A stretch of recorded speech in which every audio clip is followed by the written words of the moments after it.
Mes sœurs et mes frères, j'ai le plaisir de vous présenter Jiri Pragman. Je pense que vous êtes nombreux à le connaître, mais je vais rappeler en quelques mots ce qu'est le parcours de Jiri. Jiri est franc-maçon du Grand Orient de Belgique. Il a été, il y a déjà longtemps, le fondateur du blog iram.be, je crois que c'était au début des années 2000. Et en fondant ce blog de qualité, il a également écrit un bouquin qui s'appelle L'Internet est-il maçonnique, qui posait déjà, il y a une vingtaine d'années, des problématiques qui sont finalement très très actuelles, et en posant notamment une problématique centrale qui est y a-t-il une contradiction finalement entre un Internet qui dit tout sur tout à toute vitesse et la maçonnerie qui est plutôt une machine lente et qui se satisfait de la discrétion autour de ses démarches. Alors, pourquoi parler de l'Internet? Parce que les voies de l'antimaçonnisme moderne empruntent certainement les routes d'Internet.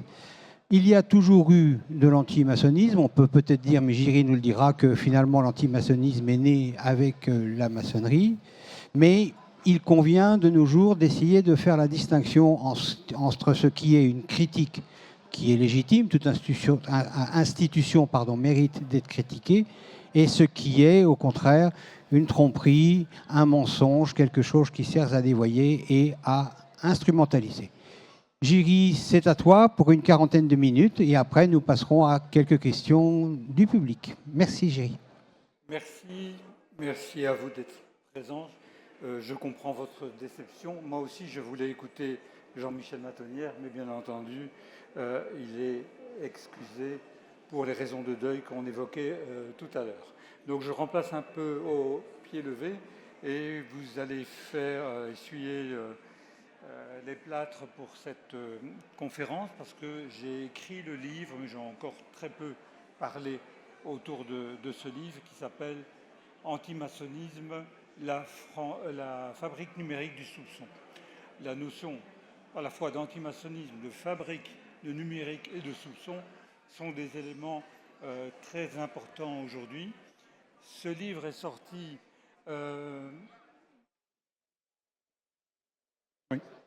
Ce livre est sorti donc juste pour une journée d'études anti-FM 3.0, anti-maçonnisme aujourd'hui, qui a eu lieu à Lille le 18 avril. Et nous en avons déjà publié les actes, contrairement aux habitudes maçonniques où les actes sortent quelques années après, voire jamais. Donc on a essayé quand même de mettre ça sur papier. Donc je vais essayer de chauffer la salle avant l'arrivée d'Éric Giacometti et de Jacques Raven. Alors, il faut savoir qu'Éric Giacometti, c'est lui qui, en 2014, me disait « Mais pourquoi t'écrirais pas un bouquin sur l'antimaçonnisme ?» Parce que dans le blog maçonnique, j'étais souvent amené à évoquer toute une série de critiques qui étaient faites par rapport à la franc-maçonnerie et notamment toute une série de soupçons qui émanaient de sites qu'on ne disait pas complotistes vraiment à l'époque, mais qui écrivaient des choses qui pouvaient être tout à fait délirantes, notamment en capturant des images d'hommes politiques ou de personnalités ou de chanteurs ou de chanteuses en train d'effectuer un signe maçonnique.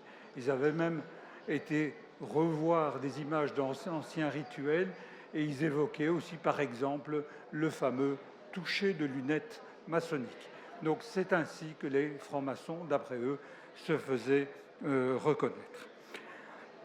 Alors je vais parler peut-être en 5 séquences, je vais expliquer le phénomène, ses racines, ce qu'on appelle aujourd'hui l'antimaçosphère, le mécanisme viral, donc ça c'est la réalité de ce jour, et la question de répondre.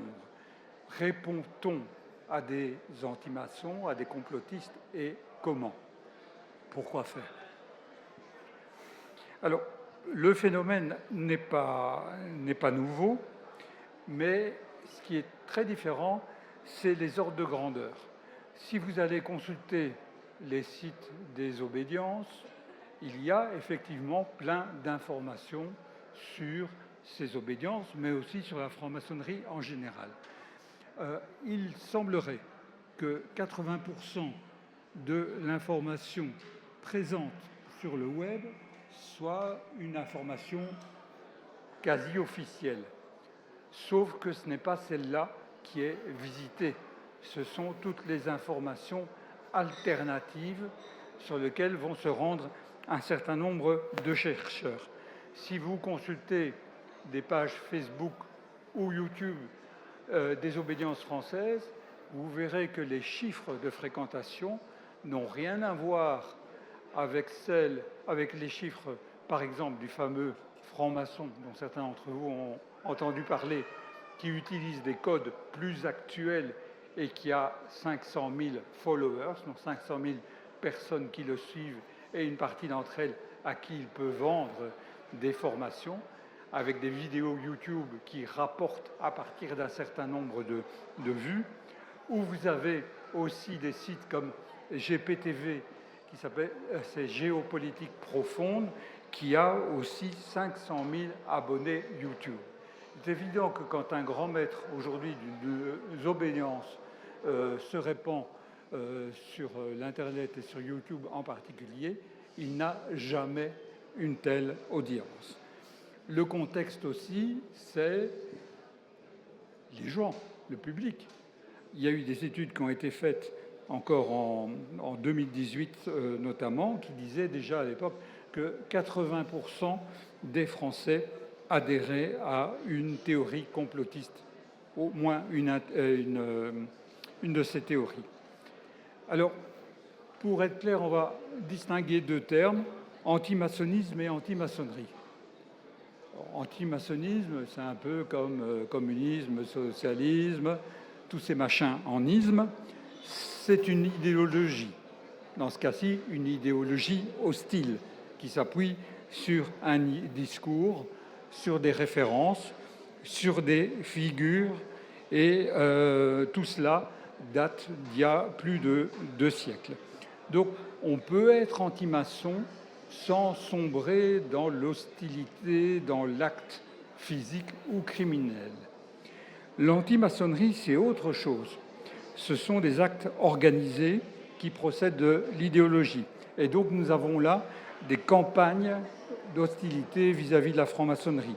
Nous avons des dégradations de bâtiments, des harcèlements, des agressions. Je rappellerai celles dont avait été victime le grand maître du Grand Orient de France, Christophe Abbas, qui cumulait les défauts, à savoir être juif et franc-maçon. Il y a donc une partie passage à l'acte. C'est arrivé encore très récemment en Suisse. Vous avez la Grande Loge Suisse Albitin, qui est la Grande Loge dite régulière, qui est la plus importante du pays. Eh bien, son temple de Zurich, qui est un temple historique, a été victime d'un incendie criminel et de vol. C'est arrivé après qu'une vidéo ait montré l'intérieur de ce temple.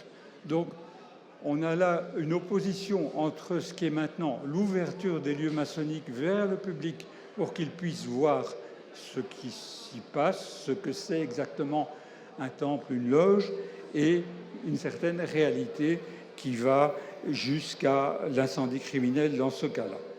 Alors, on m'a déjà dit, oui, mais vous savez, à côté des profanations de lieux de culte ou de cimetières catholiques, musulmans ou juifs, c'est rien.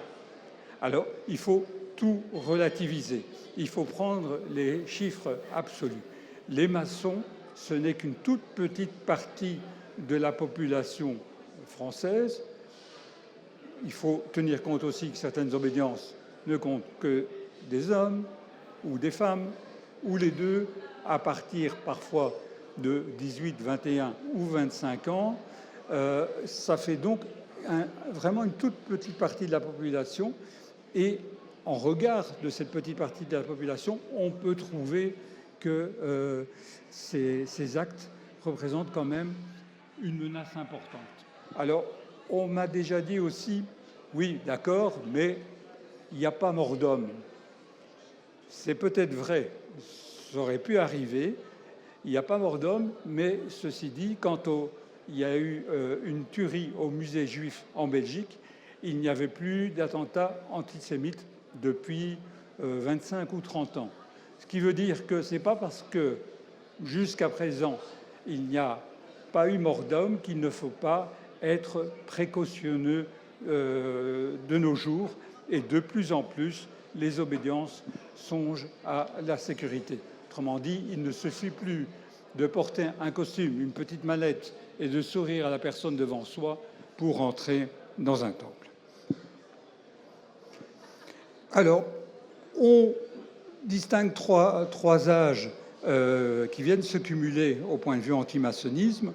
L'âge catholique du XVIIIe au XIXe siècle surtout, avec notamment l'encyclique Humanum Genus de 1884 du pape Léon XIII. Le XIV est mieux que le XIII, je dois avouer.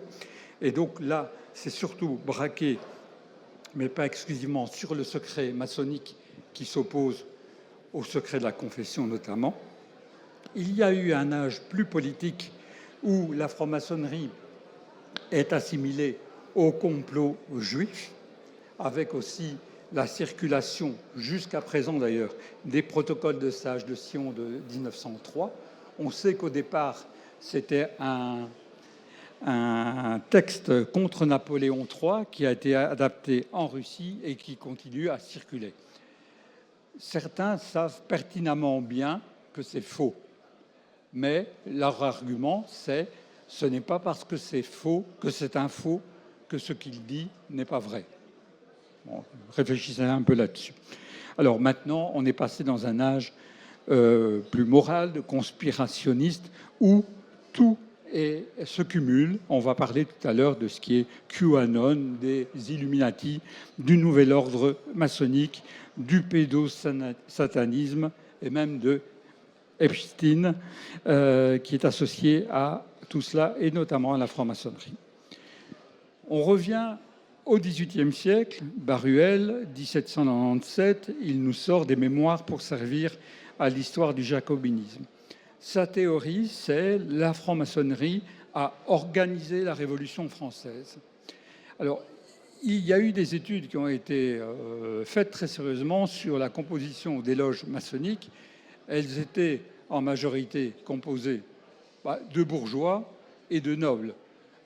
Une bonne partie d'entre eux sont partis en exil, notamment en Angleterre, et d'autres se sont fait trancher la tête. Autrement dit, penser que la maçonnerie est à l'origine de la Révolution française, c'est un mythe qu'a entretenu Baruel.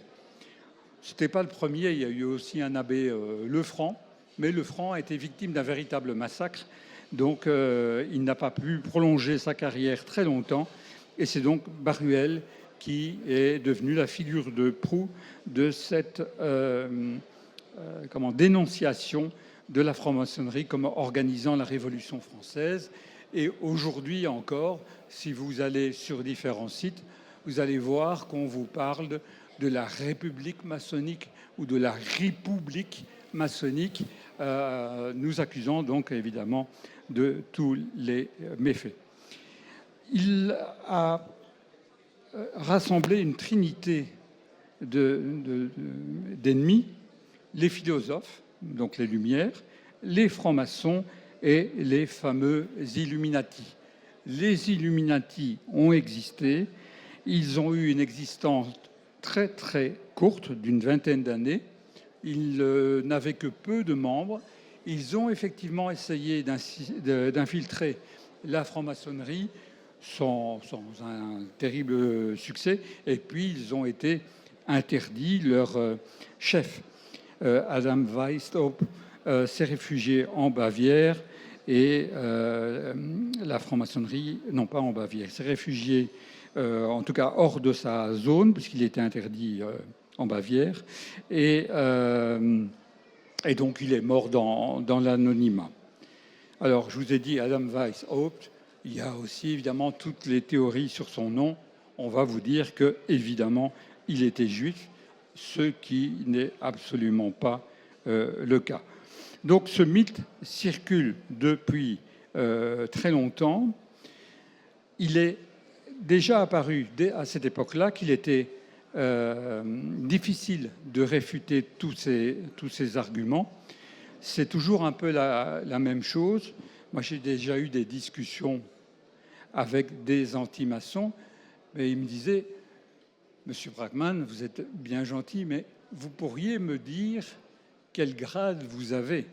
Sous-entendu, je n'ai pas le grade suffisant pour savoir tout ce qui se passe au-dessus ou derrière, puisqu'il y a eu un peu plus tard cette notion d'arrière-loge. Donc, pour eux, à partir du 33e, le véritable souci est de gouverner le monde. À mon sentiment, à partir de ce degré et de cet âge-là, le grand souci, c'est plutôt les fuites urinaires, dis-je parfois à l'un ou l'autre. Donc, aujourd'hui, plus personne ne lit Baruel, mais il est repris. Il est repris par des gens comme Serge de Beketch, qui animait une radio qui existe toujours, Radio Courtoisie, où tout ce qui est identitaire, catholique et intégriste, extrême droite est invité, ou la fameuse TV que je citais tout à l'heure, GPTV. Donc on cite Baruel, enfin, on utilise les arguments de Baruel sans nécessairement le citer. On parle aujourd'hui de millefeuilles narratifs parce que ce sont toutes des couches qui viennent se superposer. Il y a dans cet antimaçonnisme contemporain de l'intégrisme catholique, des souverainistes, parce que la prétention de la maçonnerie à l'universalisme, c'est quelque chose qu'ils ont beaucoup de mal à accepter. Il y a tous les adeptes de QAnon, les complotistes, qui, eux, vont imaginer qu'il faut absolument des francs-maçons pour dissimuler tout ce qui se passe dans notre monde. C'est parmi eux aussi qu'on va retrouver des anti-vaccins, puisqu'ils vont dire on injecte des puces grâce aux francs-maçons, parce qu'ils ont aussi en plus un programme caritatif aux États-Unis qui s'appelle CHIP. Et CHIP, ça veut dire puce, mais c'est pas ça du tout. Ce n'est pas l'injection de puces qui est évoquée. Ces gens-là vont parfois très très loin dans leurs soupçons. Il n'y a pas très longtemps, je suis tombé sur un site platiste. Donc vous connaissez cette théorie comme quoi la Terre est plate. Alors, bien entendu, ils arrivent à faire des démonstrations, ils démontent des images, ils expliquent évidemment que le fameux alunissage ne s'est pas passé pour du vrai. On dit toujours que c'est Stanley Kubrick qui l'a filmé. Et puis d'ailleurs, le deuxième maçon à avoir mis le pied sur la Lune, Buzz Aldrin, était franc-maçon.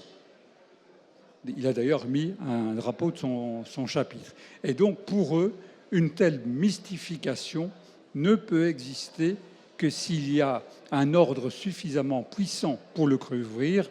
Et quand on dit ordre des puissants, on pense à franc-maçon. Ceci dit, pour revenir à ces fameux alunissages, on aura dit que Neil Armstrong était lui-même franc-maçon. Donc, les francs-maçons ont tendance à s'accaparer beaucoup de gens en disant il était des nôtres. C'est le cas de Neil Armstrong, sauf que non. C'était son père, c'était Neil Armstrong senior qui était maçon et pas le fils. On lit donc, tout ça ensemble et donc vous pouvez très bien trouver des sites évangéliques, des sites musulmans qui vont piocher dans des articles de structure tout à fait opposés dans leur approche. Donc avant, c'était relativement simple. On avait des auteurs comme Baruel, Coston, Jean Marquès Rivière, Bernard Failly qui a collaboré. C'était des auteurs, ils avaient une thèse, il y avait des gens qui les suivaient. Maintenant, on a un fouillis d'informations qui sont brassées, notamment sur les réseaux sociaux et sur les plateformes de diffusion. Donc c'est un véritable mécanisme de collage qui est difficilement démontable. Donc aujourd'hui, nous avons des fameux catholiques traditionalistes qui font partie de cette antimassonosphère. Vous en avez qui sont très actifs. Il y a Civitas, qui avait un président belge. C'est dommage pour nous, mais c'est comme ça. Civitas a été un mouvement qui a été dissous en France, mais qui n'empêche pas d'être tout à fait actif. Donc pour eux, la franc-maçonnerie, c'est une contre-église.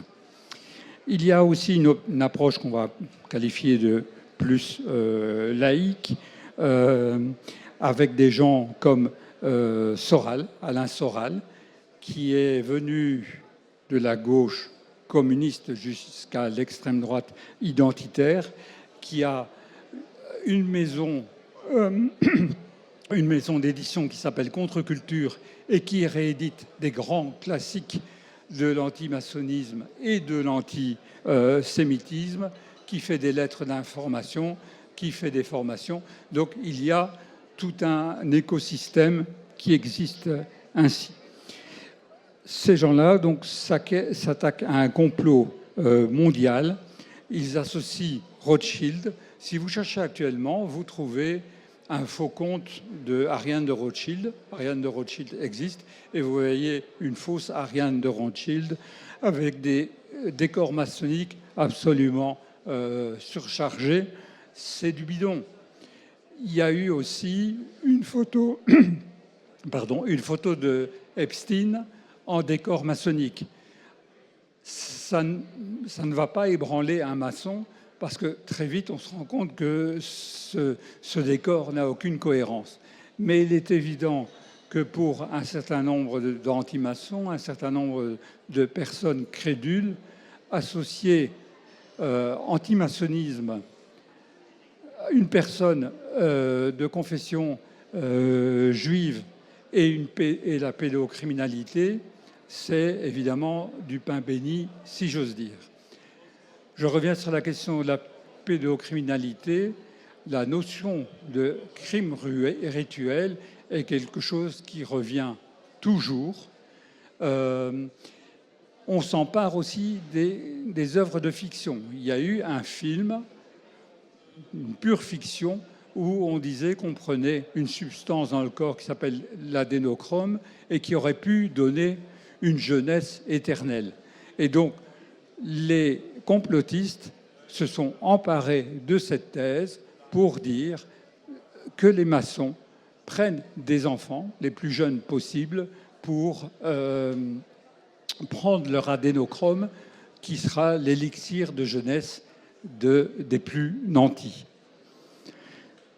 Donc, Rothschild, Soros, Forum mondial européen, Bilderberg, donc tout ça a pris un essor massif pendant le Covid. Ici, il y a le rebond antivirus en disant, bon, bah, ça recommence, chercher à qui le crime profite. À côté de cela, nous avons du côté protestant, évangélique, une grande attaque de la franc-maçonnerie. Ils reviennent avec l'idée que c'est une religion idolâtre qui... alors, ils évoquent Baal, ils évoquent Moloch, ils évoquent Lucifer, ils vont chercher le Baphomet d'Eliphas Lévi. Et donc, leur idée, c'est d'essayer de convertir les francs-maçons. Si vous cherchez aussi en ligne, vous trouverez un auteur qui s'appelle Chick. Alors, je ne sais plus, Bones, je pense. Là, j'ai petite absence, qui a publié toute une série de planches où on voyait une famille qui était dans un drame absolu parce que le fils avait tenté de se suicider. Et donc la personne qui vient leur pose toute une série de questions et ils se rendent compte qu'il est franc-maçon et Schreiner. Les Schreiner, c'est ces maçons qui font des actions de charité pour soutenir notamment les hôpitaux pour enfants et pour les grands brûlés, qui sont très actifs au Canada, aux États-Unis et au Mexique.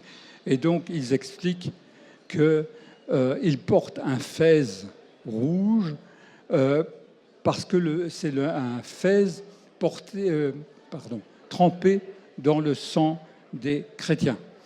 Et donc, une fois qu'ils auront brûlé tous les décors maçonniques du Fils, celui-ci va sortir du coma où il était placé. Donc, merci mon Dieu. Donc ça, ce sont des textes qui circulent toujours. Pour les identitaires, la franc-maçonnerie est une complice du grand remplacement. C'est l'allié des minorités. Donc, on va vous parler des musulmans, du remplacement par les musulmans. On va vous parler aussi d'un agenda gay. Il semblerait que les maçons aient un agenda gay, ce qui est assez logique, puisque leur but serait la destruction de la cellule familiale. Enfin, il y a aussi un côté un peu néo-spirituel, un peu New Age, des adeptes du chamanisme, d'une spiritualité éveillée, et qui trouvent que la franc-maçonnerie, c'est pas nouveau, a trahi le savoir initiatique, la tradition, au profit d'un projet globaliste. Donc là, c'est pas un public, on va dire, analphabète. Donc dans ces stages New Age, etc., c'est souvent un public urbain diplômé. Donc il y a vraiment toutes sortes de publics qui adhèrent à cet anti-maçonnisme. Je peux aussi ajouter un anti-maçonnisme d'extrême gauche. C'est pas nouveau non plus. Trotsky, en son temps, avait parlé à propos du Parti communiste français que la franc-maçonnerie était une plaie qu'il fallait cautériser au fer rouge. C'est ce que vous dit encore certains mouvements d'extrême gauche en disant il n'y a pas lieu d'être présent dans des lieux de solidarité et de fraternité. Ça affaiblit le combat des travailleurs, donc pas de syndicalistes en loge. Ce ne sont que des petits bourgeois et haltelas. Bon, pas non plus toujours tout à fait faux. Alors, ces sphères peuvent coexister. Cette technique des vidéos peut mobiliser des arguments de tout type, et donc elles peuvent s'adresser à des publics différents. On n'est plus monopublic. On peut difficilement la réduire à l'un de ces ingrédients, puisqu'il y a toute une série d'accumulations. Et il faut savoir aussi que si on veut réfuter une thèse de ce type-là, ça prend un temps énorme. Donc il y a un principe qui s'appelle la théorie de Brandolini, qui va vous dire qu'il faut quelques secondes pour faire un poste anti-maçonnique, et il faut parfois quelques heures pour le démonter. Par exemple, je vous affirme que le souverain grand commandeur de la juridiction sud du rite écossais ancien accepté des États-Unis, Albert Pike, était le fondateur du Ku Klux Klan. Bon, qu'est-ce que vous me répondez à ça? C'était un général confédéré. Ça peut paraître assez logique. Sauf que ce qui est vrai, c'est que si on retrouve un certain nombre d'écrits d'Albert Pike, il a écrit quelques phrases qui laissaient bien entendre que c'était un général confédéré et que donc, pour lui, le blanc était supérieur au noir, sans doute, disait-il, au nègre à l'époque. C'est vrai. Est-ce qu'il a créé le Ku Klux Klan? Non. Il n'y a aucun élément historique qui laisse croire qu'il ait pu fonder le Ku Klux Klan. Est-ce que le Ku Klux Klan a été fondé par un franc-maçon? Oui. Parmi les fondateurs, il y avait un franc-maçon. Donc on doit pouvoir aussi, dans ces thèses-là, les examiner et répondre, même quand les réponses sont déplaisantes. Il y a d'autres choses qui sont déplaisantes. Vous connaissez aux États-Unis la fameuse montagne où on a sculpté les têtes de 5 présidents. Le sculpteur était franc-maçon et membre du Ku Klux Klan. C'est un fait malheureux, mais c'est un fait. Donc on doit pouvoir à un moment démonter les choses, y compris reconnaître des choses qui sont parfois pas très reluisantes. Albert Pike, je vais revenir sur lui aussi. Très souvent, les anti-maçons nous parlent du culte de Lucifer à partir du livre d'Albert Pike, Morals and Dogma. En réalité, c'est une brique qui est vraiment un livre très lourd, très compliqué, et on cite très mal, et on traduit encore plus mal, les citations d'Albert Pike. Et donc, en fait, il fait allusion à Lucifer parce qu'il évoque toute une série d'anciens cultes, mais il ne dit pas qu'il faut croire en Lucifer. Donc, vous voyez qu'il faut vraiment élargir la façon de répondre à tout cela. Alors, en ce qui concerne la chaîne de propagation, actuellement, on amorce beaucoup avec TikTok, avec une annonce choc, en utilisant des majuscules. Ça fait ce qu'on appelle un ancrage mémoriel. Et puis, c'est repris. C'est repris, par exemple, sur des canaux comme Telegram. C'est analysé. Ça trouve une chambre d'écho. On va relier cette mini-vidéo à d'autres théories de type nouvel ordre mondial. Et puis, ça arrive éventuellement dans YouTube, où il y a une théorisation. Il y a par exemple un Français qui s'appelle Alexandre Le Breton, qui a repris toute une série de ces thèses anti-maçonniques et anti-complotistes, et il en a fait un élément de 4 heures.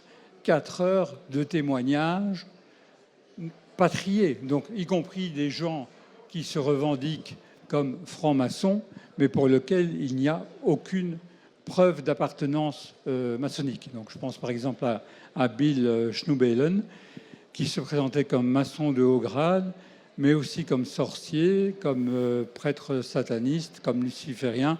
Enfin, j'en passe et des meilleurs. On se demande comment il pouvait faire tout ça en une vie.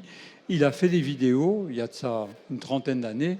Elles circulent encore et on les retrouve comme ça dans ces éléments YouTube de éventuellement plusieurs heures.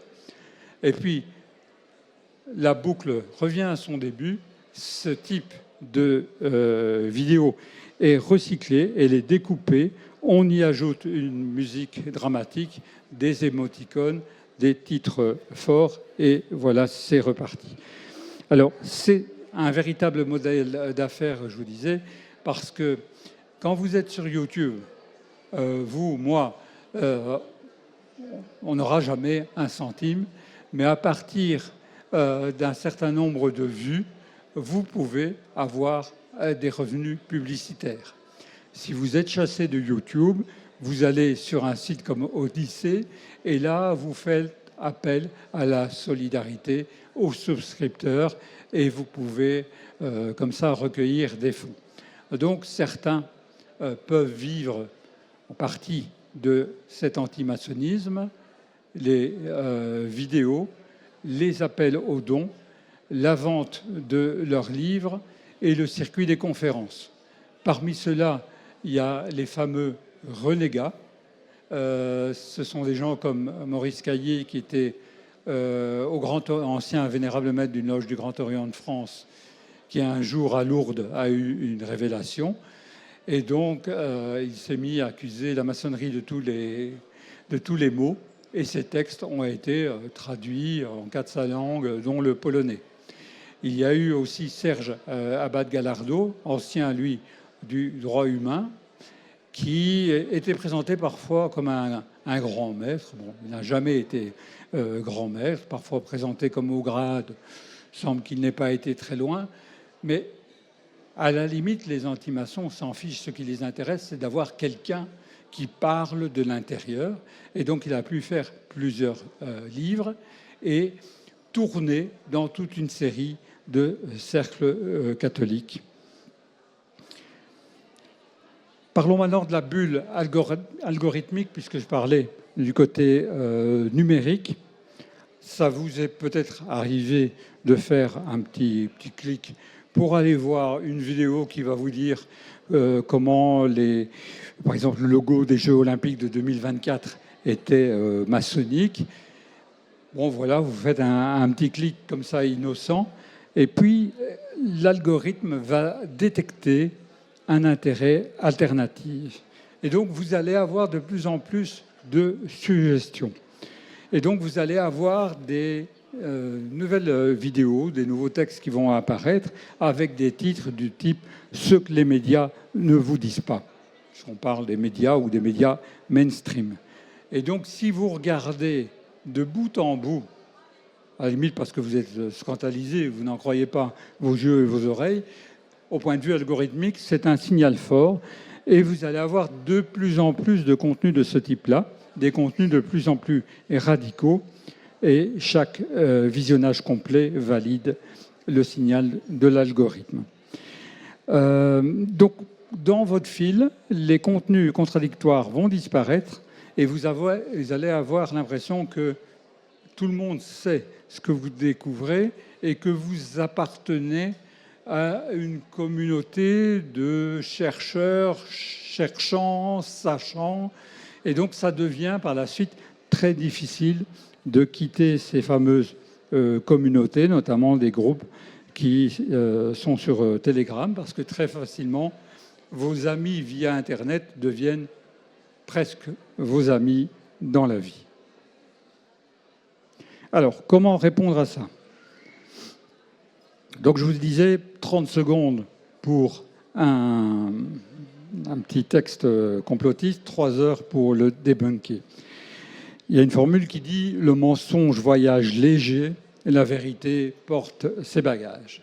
Donc, c'est un exercice difficile. Certains s'y sont essayés. Je crois que le droit humain avait fait un ouvrage là-dessus sur les réponses à l'antimaçonnisme. Il y a un site, si vous lisez un peu en anglais, de la Grande Loge de Yukon et de la Colombie-Britannique qui reprend toute une série de mythes sur la franc-maçonnerie, le mythe d'un côté et la réponse de l'autre avec toute une série de sources. C'est très intéressant. Le seul problème, c'est que ce site est complètement dépassé sur le plan graphique et donc ne parvient pas à attirer l'attention comme le feraient des sites complotistes modernes. Et en plus, il a arrêté d'être mis en forme ou d'être alimenté plutôt en 2020. C'est pour cela qu'on a parlé à un certain moment d'observatoire de l'antimaçonnisme. Ça a été l'objet final de la discussion entre 10 grands maîtres à Ronchin. Ils étaient à peu près d'accord sur l'idée qu'il fallait faire quelque chose, mais évidemment, entre obédients, c'est toujours difficile de savoir comment on va mettre ça en place. Le principe, ce serait de détecter tous ces propos antimaçonniques et ceux qui les portent, donc de surveiller, si on veut, de dater toutes ces informations. En fait, ça se fait avec des sources ouvertes. Ça, c'est Alain Juillet qui pourrait vous expliquer. Il faut pouvoir ensuite décrypter. On identifie l'émetteur.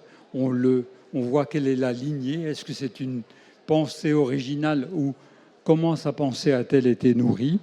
Donc, on peut voir la ligne généalogique qui a été mobilisée et les ressorts rhétoriques. Et ensuite, on peut faire ce que faisaient nos amis canadiens, c'est exposer les mécanismes, c'est expliquer tout cela sans côté complice, sans amplification non plus de la chose. Donc, c'est un exercice qui n'est pas facile. Il ne faut pas non plus se faire d'illusions. Si je démonte le mythe d'Albert Pike, fondateur du Ku Klux Klan, ce n'est pas du jour au lendemain que ceux qui y croient vont basculer, mais on fournit ainsi une série d'outils aux francs-maçons qui entendent des choses à droite et à gauche.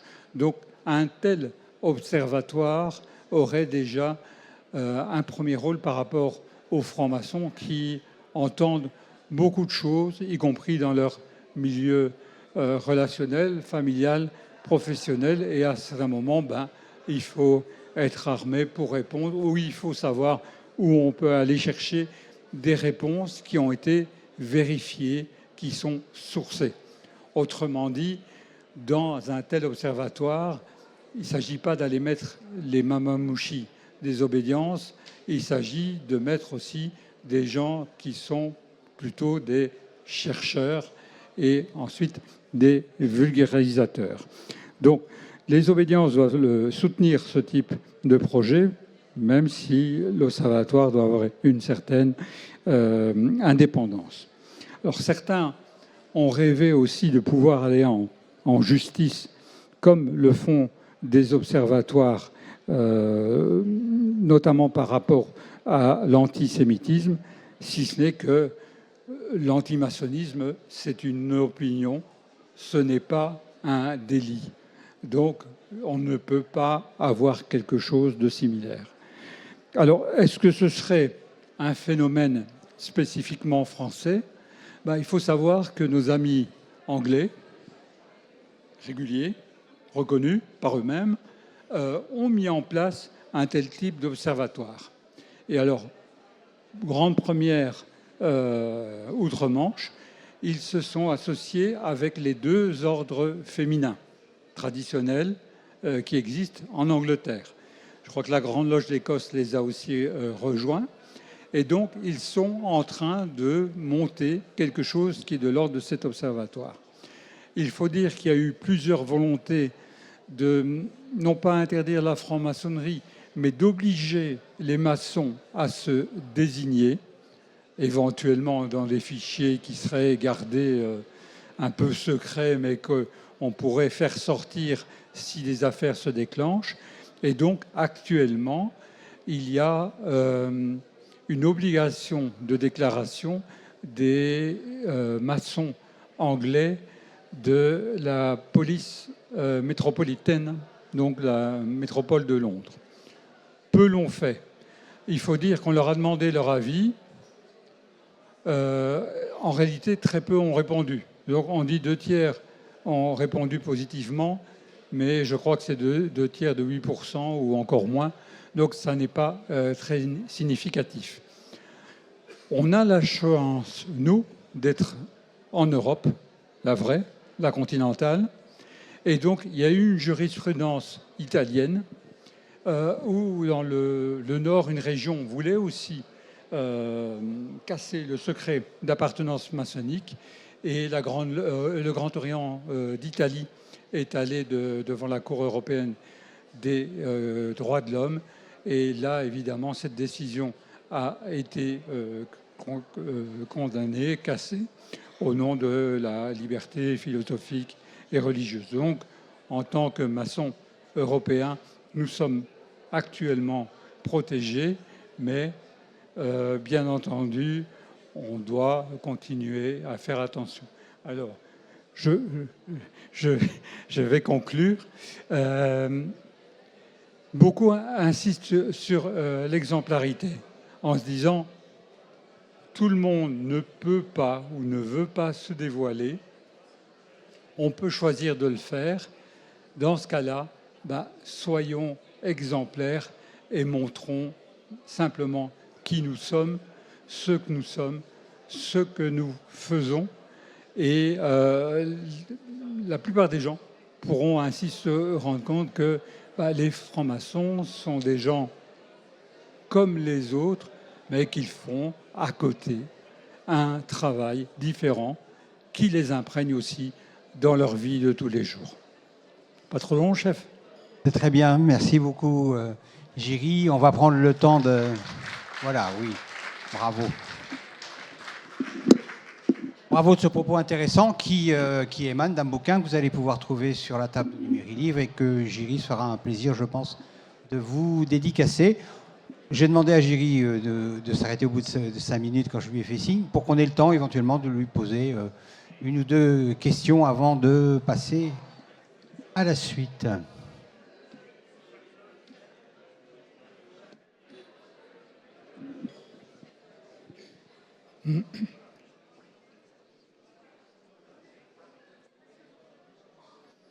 Merci. Merci pour ce brillant exposé, quoique improvisé. Vous nous avez dit, ou tu nous as dit, pardon, qu'il était difficile d'agir parce qu'on ne pouvait pas raisonner par assimilation à des délits comme l'antisémitisme. Il n'empêche qu'il y a bien un délit de diffamation qui est constitué par l'atteinte à l'honneur ou à la réputation. Et je pense qu'en créant une structure de défense de la maçonnerie, une vitrine officielle, je pense que celle-ci pourrait se déposer plainte et se porter partie civile systématiquement. Je pense que sur le plan juridique, c'est tout à fait admissible. J'avais eu l'information que seules les personnes diffamées elles-mêmes pouvaient porter plainte, mais pas une superstructure. Ceci dit, il faudrait que chacun soit informé de ses droits. Je pense notamment à la question de doxing. Le doxing, c'est le fait d'aller publier, par exemple, des listes de francs-maçons et d'aller indiquer leur adresse, éventuellement en appelant à mener des actions contre eux. Donc ça, évidemment, c'est punissable, c'est même lourdement punissable, en France comme en Belgique. Donc là, il y a des moyens d'action. Moi, il m'est arrivé d'avoir des menaces de mort une fois. Là, j'ai été porté plainte auprès de la police qui a été voir le gars en disant « tu te calmes » et il s'est calmé. À Ronchin, on a eu le cas d'un ancien ministre qui avait été dévoilé, qui nous a lu une lettre qu'il avait reçue qui était absolument, il nous a lu des extraits absolument abominables. On l'accusait de violer des femmes et des petits-enfants, je ne me rappelle plus dans quel ordre. Mais lui a choisi de ne pas agir. Donc c'est parfois difficile parce qu'il y a toujours un fait, l'effet Streisand. C'est le fait de pointer quelque chose et puis en réalité, ça prend encore plus d'ampleur qu'on l'imaginait au début. Donc c'est à chacun de voir comment il réagit par rapport à ces attaques. Moi, je suis persuadé qu'il ne faut pas tout laisser passer. Mais bon, moi, j'ai facile, je suis retraité, mon épouse me soutient, j'ai fini ma carrière professionnelle, je m'en fous. Donc, ça m'est égal. Mais il y a beaucoup de gens qui vivent difficilement, par exemple, le fait qu'ils soient révélés comme francs-maçons. Dans mon cas, je suis passé à une émission de TV. Le lendemain, sur le trottoir, on m'accueillait en me disant « je t'ai vu ». On ne savait pas que tu étais franc-maçon. Dans ma boîte, on était 70. Il y en avait 2 qui étaient épinglés philosophiquement. Il y avait votre serviteur comme franc-maçon et il y avait mon excellent collègue qui était témoin de Jéhovah. On était les deux bizarres de la boîte. Ah, petite chose aussi que j'ai oubliée. Vous vous demandez peut-être pourquoi je porte ce t-shirt bizarre, OB. C'est un de mes films préférés, Des Live. Ça s'appelle Los Angeles, Invasion Los Angeles. Vous voyez ces créatures. En fait, il y a un personnage qui, tout d'un coup, se met à voir la réalité, c'est-à-dire ces créatures bizarres. Et les panneaux publicitaires, que tout le monde croit être de simples panneaux publicitaires, en réalité, ce sont des consignes du style OB, obéissance. Donc, c'est résignez-vous, consommez, etc. Les anti-maçons, certains anti-maçons, sont des grands fans de tous ces films, et pour eux, ce ne sont pas des fictions. Pas plus ces films-là que les ouvrages de Giacometti et Ravenne, où ils me disent « on nous fait passer cela pour des fictions, mais en réalité, les crimes rituels qui sont évoqués, c'est la vraie réalité. Ne vous laissez pas prendre. » Eh bien, on va conclure là-dessus. Merci beaucoup, Géry, encore de cette intervention au pied levé. Merci encore. Merci beaucoup.